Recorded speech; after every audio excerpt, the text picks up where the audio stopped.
புலிமான்கோம்பை நடுக்கற்கள். தேனி மாவட்டத்தின் வைகை ஆற்று பள்ளத்தாக்கில் உள்ள ஊர் புலிமான்கோம்பை. புள்ளிமான்கோம்பைன்னு சொல்லுவாங்க. 2006ஆம் ஆண்டில் இந்த ஊரிலிருந்து தமிழ் பிராமி கல்வெட்டுகளுடன் கூடிய அரிய நடுக்கற்கள் கண்டெடுக்கப்பட்டன.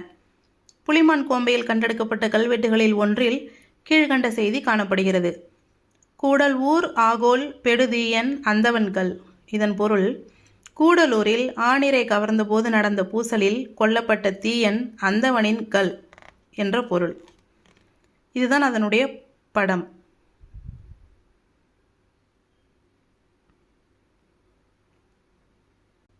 தமிழ் பிராமி 7 கல்வெட்டுகளுடன் கூறிய நடுக்கல் எங்கு கண்டெடுக்கப்பட்டது அப்படின்னா, தேனி மாவட்டம் புலிமான்கோம்பை ஊர்.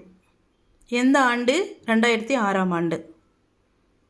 கூடலூர் ஆகோல் பெடுதியன் அந்தவன்கள், அதுதான் அதில் பொறிச்சிருந்த சொற்றொடர்.